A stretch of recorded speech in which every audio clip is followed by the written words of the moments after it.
Flexbox series එකේ අලුත්ම episode එක align content. අපි ඒ ගැන අද වීඩියෝ එකකින් අපි කතා කරන්න ලෑස්ති. එහෙනම් යමු intro එකට.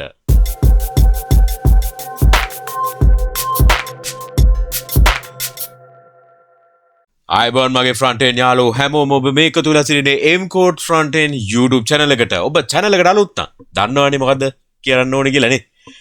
subscribe කරලා bell notification එකත් ඔබලා MCodes family එකත් එක්ක එකතු වෙන්න. හරි. අද අපි කතා කරන්න යන්නේ align content කියන CSS rule එක ගැන. Flexbox එකේ තියෙන ඊළඟ CSS rule එක. align content. අපි ඒ ගැන අද කතා කරමු. හරි. ඔයගොල්ලන්ට පේනවා මේ HTML page එක මම ABCD කියලා දාලා තියෙනවා. මේක සෑහෙන ලොකු content එකක් නේද? මොකද මම මේකට height එකක් දීලා තියෙනවා. මම මේ HTML එක පේන්නොත් මේ wrapper එක ඇතුලේ තියෙන flexible box එක මේ flexible box එකට තමයි මම display flex දාලා තියෙන්නේ. ඒකට මම height එක 800ක් තියෙනවා. එතකොට ඒකේ content ටික තමයි මම මේ paragraph හැටියට දාලා තියෙන්නේ. එතකොට හැම class එකටම මම මේ colors assign කරලා දෙනවා. මේ හැම class එකම තමයි duplicate වෙලා පේන්නේ. හරි. right. දැන් මම align content එකේ තියෙන elements ටික තමයි දැන් මම කතා කරන්න යන්නේ. මොනවද align content එකට දාන්න පුළුවන් කියලා. හරි. මුලින්ම මම මෙතනට height එකක් දුන්නා නේද? align content එකක් වැඩ කරන්න නම් හැම තිස්සෙම මේක දැන් මේ තියෙනවා නේද paragraph ටිකක්. ඒක දෙකට කැඩෙන්න ඕනේ. ඊළඟ line එකට යන්න ඕනේ. මම හේතුව කියන්නම් ඇයි කියලා. ඕගොල්ලන්ට මතක ඇති මම වීඩියෝ කලින් වීඩියෝ එකක් ගෙනාවා flex wrap කියන එක. ඒකේ මොකද්ද වෙන්නේ? content වැඩියෙන් තියෙනවා නම් ඒක board එකට එහාට යනවා නම් ඒක කඩා ගන්න ඊළඟ එකට කියලා. දැන් මම මේක refresh කරොත් ඕගොල්ලන්ට පේනවා width එක හරියටම මෙතන 100 කියලා තියෙනකොට මේක 100 උත් කරගෙනම 100 වලට වඩා වැඩි වෙන හැම එකම දැන් මේක තියාගන්න බෑ. උදාහරණයක් ගත්තොත් මෙන්න මේ C කියන මෙයාව මෙන්න මේ C කියන ඉන්න මම මේක පෙන් එකෙන් අදින්න. මෙන්න මේ සම්පූර්ණ div එක මෙතන ඉන්න අමාරුයි. මම මේ පෙන්නන කොටසේ මේ පෙන්නන කොටසේ පෙන්නන්න බැරි නිසා මෙයා කෙලින්ම ඊළඟ line එකට කැඩුනා. ඒක වෙන්න නම් මම මෙතන flex box එකේ තියෙනවා flex wrap කියලා අන්න ඒ wrap එක දාගන්න ඕනේ. එතකොට තමයි 100px හදාගන්න ඕන නම් මේ 100 දාලා තියෙන මේ හැම class එකේම මේ paragraph හැම එකේම width එක 100 තියෙන්න ඕනේ. ඒක කරගන්න නම් මම flex wrap පාවිච්චි කරන්න ඕනේ. එතකොට තමයි හරියටම 100 තියාගෙන යන්නේ. මේක නොතිබ්බනම් වෙන්නේ මොකද? එතකොට මෙතන 100 නෑ.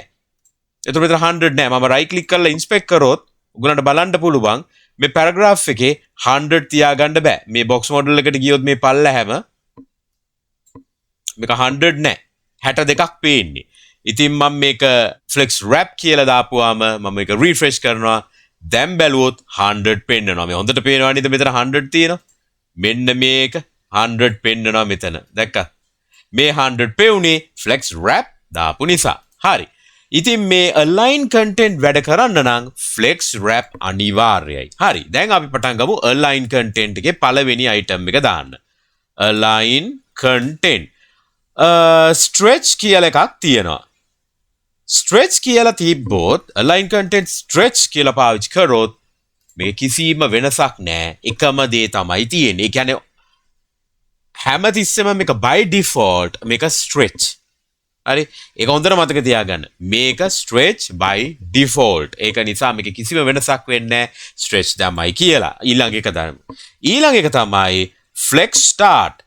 flex start කිව්වහම මොකක් වෙයිද? අපි flex start ගැනත් කලින් කිව්වා වෙන series එකේම ඒකම තමයි මෙතනත් වෙන්නේ.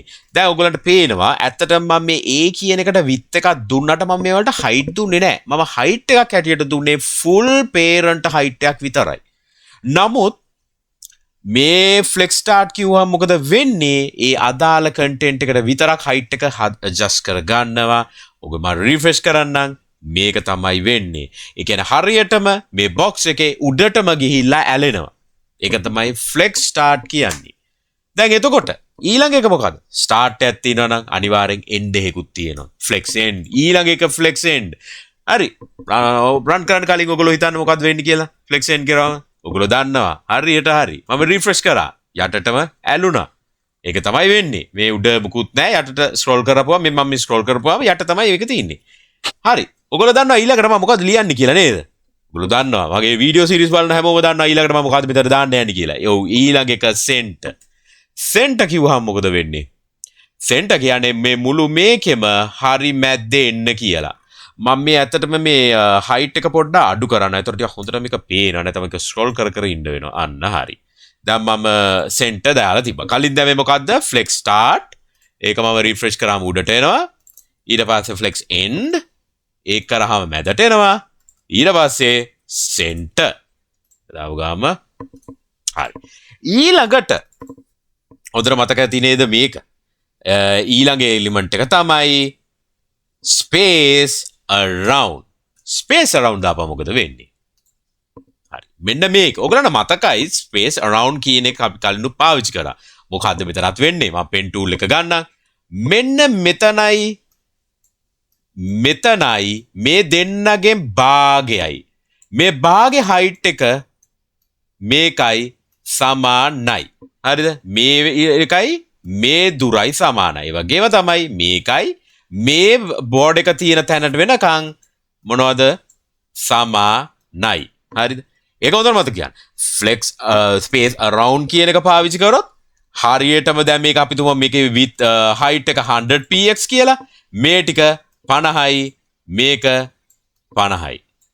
අන්න ඒක තමයි මෙතන සිද්ධාන්තේ. හරි. ඊළඟට දැන් මේ අපි පාවිච්චි කරේ space around. ඊළඟට මොකක්ද තියෙන්නේ? space between. ඒක අපි run කරලා බලමු. මොකද වෙන්නේ? space between කියව මොනවද? මේ පැත්තෙන් උඩ row එක උඩින් මැලුණා, යට row එක යටින් ඇලුණා. ඕක තමයි space between කියන්නේ. හරි. ඊළඟට කවුද ඉන්නේ? ඊළඟට ඉන්නවා space evenly. ඕක refresh කරාම මොකද වෙන්නේ? evenly උඩයි යටයි මැදයි හැම එකම සමානයි. ඒ කියන්නේ අපි ඇන්දොත් මේම ඉරක් මේකයි සමානයි. මේක 50යි නම් මේකත් 50යි මේකත් 50යි. මගේ ඉලක්කම් ටික නම් නියමයි. මේ තුනම 50යි. ඒ කියන්නේ 50යි කියලා මම ලියලා නැහැ කොහෙවත්. හැබැයි අපි content වල තියෙන height, content වල තියෙන content size එකත් එක්ක මේක adjust කරගන්නවා equal value එකට. මේක 60 වෙන්නත් පුළුවන්, 60 වෙන්න පුළුවන්, 80 වෙන්න පුළුවන්, 100 වෙන්න පුළුවන්. ඒක අපි දන්නේ නැහැ. ඒ නම්බර් එක අපි දීලත් නැහැ. එතකොට ඒ විදිහට තමයි මේ align content වැඩ කරන්නේ. හරි. අපි දැන් කතා කරේ align content කියන property එක ගැන. එතකොට අපි මුලින් කතා කරා align content වල stretch කියන එක. stretch කියන්නේ by default ඕගලන්ට full width එක full height එකට ඔක්කොම content ටික spread වෙනවා. දැන් මම මෙතන ලියන්නම් මේ එක හොඳට මතක තියාගන්න. stretch කියලා පාවිච්චි කරොත් මොනවද තියෙන්නේ? ඔක්කොම අර default එක ගන්න. ඊළඟට මම මොකද්ද දැම්මේ? flex start කියන්නේ ඔක්කොම content ටික උඩට ඇලෙනවා. flex end කියන්නේ ඔක්කොම යටට. center කියන්නේ හරි මැදට. ඊට පස්සේ space around කියන්නේ අර 50 100 50. ඒ කියන්නේ මැද්දේ තියෙන 100 දෙකට බෙදුවා 50යි 50යි. එතකොට උඩයි යටයි 50 50 හදාගත්තා. ඊට පස්සේ space between කියන්නේ උඩයි යටයි තියෙනවා මේ ටික තියාගන්නවා. මේ ඉඩ දෙපැත්තේ උඩයි යටයි හදාගන්නවා. ඒක තමයි space between කියන්නේ. අන්තිම එක මොකද? space evenly කිව්වහම මොකද වෙන්නේ? හරියට 50 හරි 60 ඒ වගේ content වලට බෙදා ගන්නවා. ඕක තමයි අද අපි align content ගැන අපි කතා කරේ. හරි. එහෙනම් වීඩියෝ එක හොඳයි නම් like කරලා channel එක subscribe කරලා bell notification එකත් ඔබන්න. අපි ඊළඟට තවත් අලුත් episode එකකින් එනකන් හැම දිනාටම ජය වේවා. cheers. අපි ගියා.